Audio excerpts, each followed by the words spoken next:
So I'm sure everybody knows, I'm Deputy Jen, Goodhue County Sheriff's Office. We recently held our 2025 Citizens Academy, so we're just going to do an overview of that and hopefully get some more people interested in attending next year.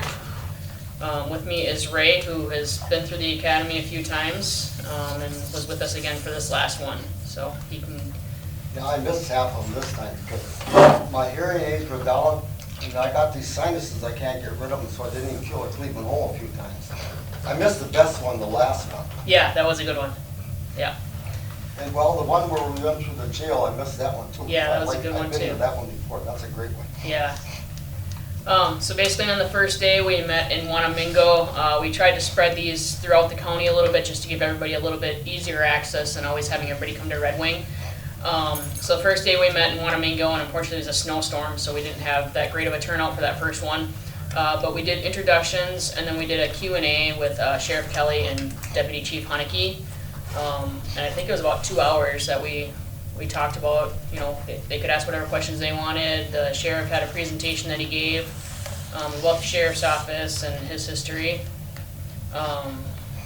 Anything to add about the first day? Yeah, the first day, Sheriff Kelly was there, and there was 8 of us at that meeting, because I kept track of it. It was all general information is what the sheriff department actually does. And, I mean, that was what, I think it was a little over 2 hours that night. Yeah. And it was a snowstorm. Yep. So, Could you people please use the microphone? We deaf people have a hard time hearing. what do I get with it? Is this on? It is. It's on, Sounds yeah. like it. Why is it red? You can, when you move it, you can hear it.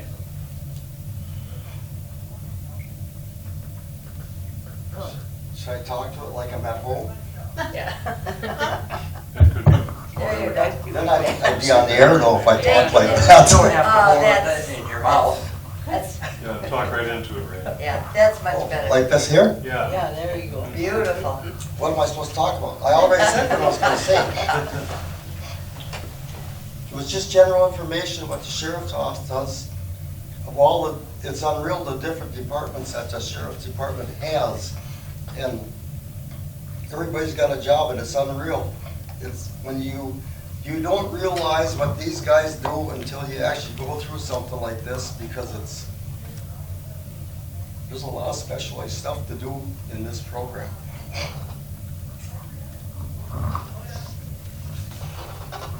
Alright, so then the second day, we had the posse come in and speak to us, and we also had Four Seasons gave a presentation. So there's a couple pictures from the Four Seasons. We met at the building where we keep the boats and the ATVs and all that stuff, so they got to see all that stuff, and they also got to go in the dive trailer and look at the dive suits. You were there for that one, right? Yep, All right. right there. Yeah. Some of the equipment that got down there, it'd be kind of nice to have that at my shop at home, but they wouldn't let me take it home because even though I did have to help pay for it. But I think you had that one, was that four-wheeler on there with the, that you put the tracks on? Yep. What's hiding in there? They got a real nice it's it's not a John Deere Gator, it's a Gator, but you can put wheels on it, they got tracks on it, and you can go anywheres with that darn thing. But they got some real nice boats. The command trailer we went through, the diving trailer, the equipment that these guys wear, you can hardly pick it up. I don't know how they can stay afloat with it on, but they do it. Is that the Four Seasons in Red Wing? Yeah. Where they have that? No, On Pioneer no. Road. It's on Pioneer Road, yeah. Oh, okay. And then the third day we had emergency management, and we met with the county attorney, and with that we also did a tour of the courthouse so everybody could go behind the scenes, see the jury room, see a courtroom, see the judges' chambers, all that stuff. So they got to see all that. And then with emergency management, they actually went through as a tabletop experience. So they basically had to go through a plan of if something had happened, what steps would be taken. Oh, yeah. On those maps that they got there, you could spot anybody's place on it. It was just unreal of Goodhue County. They showed us these maps of all the different areas. You can pinpoint anybody's address on there, exactly where it is. On the fourth day, we had the dispatch. And I know Chad was here a couple weeks ago and gave that presentation. And we also got to take a tour of the mobile command vehicle, which is those pictures there. And then also the chaplain came in and talked to us about what he does. Yeah, that chaplain is unreal. Some of the things that he said, it was just, it made you stop and think how he would word some of that stuff, where he went somewhere to talk to somebody, and it just made you stop and think how he said some of these things that, well, the job he's got, I think he don't get paid for that job, does he? Correct, that's volunteer. And it's volunteer, and I mean, some of the answers he come up with for some of this stuff would just make you stop and think that, man, it's true, and it's really, it makes you stop and wonder why people do some of these things, but man, he had an answer for just about everything that you had and wanted to throw in front of him. Another thing to add to our chaplain program is that it's non-denominational. So we have, there's a father, and then, from other religions. So we have, I think, five chaplains that volunteer, and they're all different religions. And the point of this is not to push any kind of religion on it. It's strictly just chaplains. So day 5, this is one of the days that Ray missed, but it was the Adult Detention Center. So this one we put a few new spins on it compared to previous years, where everybody got to go in and actually have a meal that the inmates eat. So Ursula, the jail cook, came up and she talked for quite a while. We did a tour of the jail. They got to actually be in the unit with the inmates, so they were right next to them. They saw the whole intake booking process. And then what would happen, like we did a 1033 emergency, and basically that's what the chair is if somebody called a 1033 over the radio, that's emergency, it means everybody come running. So in this scenario, it was an unruly inmate that they had to get in the chair. So, and that was one of the participants from the Citizens Academy that volunteered to be put in the chair. Oh yeah, I was through this jail part one other time on one of these other academies. And trust me, if you did break out of your room, whatever, and tried to get out of there, you would never figure out how to get out of there because there's so many angles and corners in that place. Every door is locked. If you did get through them, you'd go somewhere else. You'd never find your way out of there because they took us through all these channels, and then we ended up in the courtroom is how it was, because that's how they take them. It's just unreal how the hallways, and none of them are straight. They're going in an angle, and you'd be lost if you tried to get out of there. It's like going to IKEA. Yeah. You almost swear that that's the way it's set up, that if somebody did break out, they'd never get out because you'd be lost trying to get out of there, because it ain't like, here, I'm gonna go to that door. Hell, it's just crazy. Don't you suppose that's intentional? Absolutely, yeah.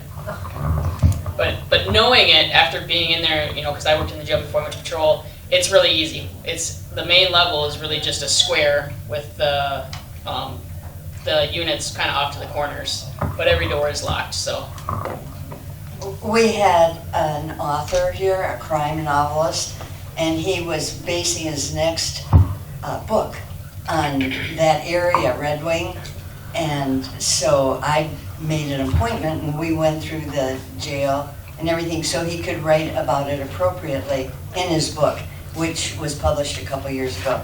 So it's really kind of interesting, but then I got to sneak along with him. On day number 6, we had the emergency response team, and I got a few slides of pictures from this one because this was a fun day too. So they got to go on the Bearcat. They actually got to go for a Bearcat ride. So drove around Red Wing for a little bit in the Bearcat. Yep. We also did training scenarios. So this is our training room at the law enforcement center, and they learned how they could basically clear a room without ever entering that room. So you can see the instructor there has a fake rifle, and he's showing them how to clear a room. And then here is one of the participants clearing that room, and then after they got around that corner, so that last picture, there was a target there, and it was a simunition gun that they could actually shoot. So, yeah, just shoot little paint markers. So, Yeah, I missed that one. Boy, you're only halfway through and now I wish I'd gone. I've been to it a couple of times in our local camp. Now I'm, Yeah. ah. 3 times 3, yep. On day 7, we did DWIs, traffic stops, and the K9 scenario. So with DWIs, they basically ran them through like a DWI stop, the procedure that happens. We went outside, did a traffic stop. We did a high-risk traffic stop. So basically with our, we had our fake guns pointing at the participant that was in the car. Then we had to get them out of the car and back them up to us. So they got to experience that whole thing.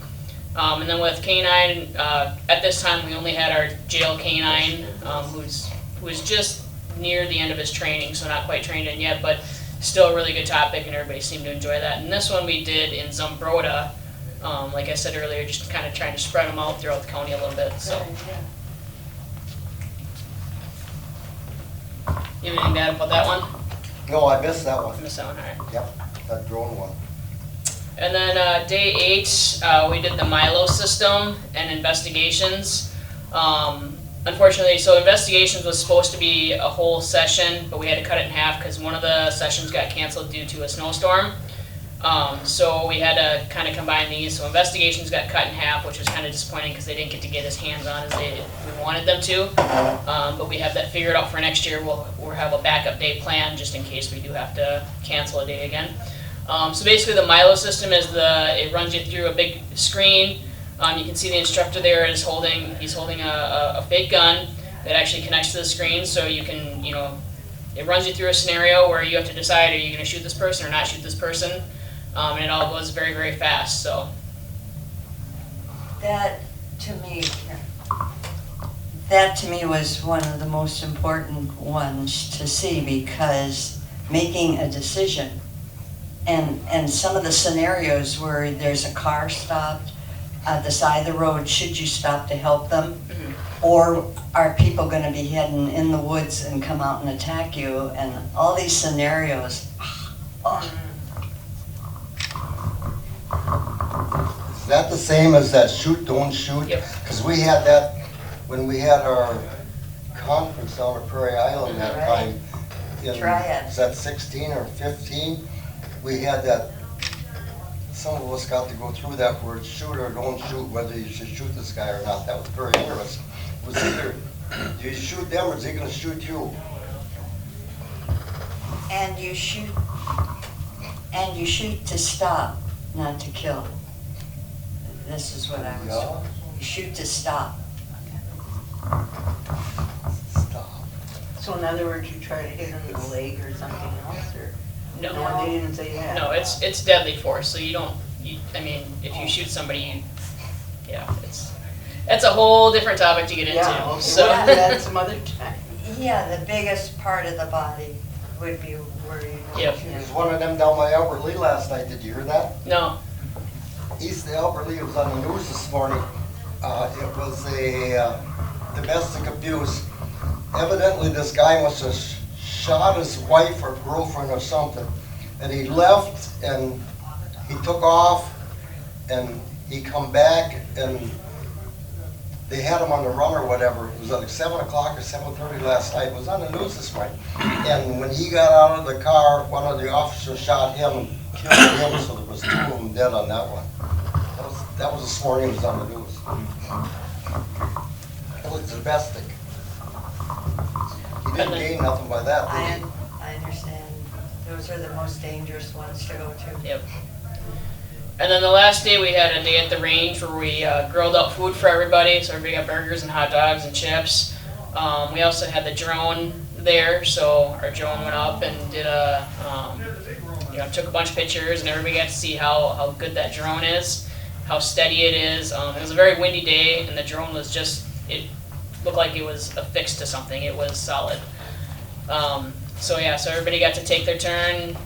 They got individual instruction from one of our shooting instructors, and everybody did great. Everybody hit the target, and yeah. So that was a Citizens Academy. One of the things we're doing for next year is if anybody wants to be notified of when the Citizens Academy opens up, they can sign up by just putting your camera on that. You can sign up. When we open up registration, you will get an email or a text, whichever you choose, because we've been finding out a lot of people didn't know about the Citizens Academy. As much as we advertise it, people aren't hearing about it. So this is a way that we're going to be pushing it out throughout the year. So if anybody wants information or wants to know when the registration opens up, they can go here, sign up. When it does open up, I'll send you an email or a text message and let you know that it's open. Come sign up. So How many days is it? this one was 9 days. Yep. So it'll be 9 weeks? Yep. Well, once a week? Yep. Once a week, huh? Yep. Sounds interesting. So runs February through, We anticipate it's going to be February, probably to April. Yep. There's some weeks where we don't have class, and there's some weeks where it's a Monday and then a Saturday, and then we don't have Monday. So we kind of try to spread it out a little bit. So. Is it a consistent day of the week, or? Typically it's either Monday and then we had 2 Saturdays. 6:15 at night. Yeah, 6:15 to 9:15 at night. Saturdays were during the day. is this at no cost? Correct. Yep, this is free. And every time you go to it, you learn something new, because I've been through this class 3 times now. 'Cause I've been in TRIAD for almost about 20 years now, Rosie. I think we've been here almost 20 years. And with law enforcement, it's unreal what you learn when you mingle with these guys. One thing for sure, you find out they put their shoes on just like you do. And I mean, it's just crazy what these guys go through to do what they do for us people. And most people don't give them credit for it, but you gotta give them a heck of a lot of credit for what they do.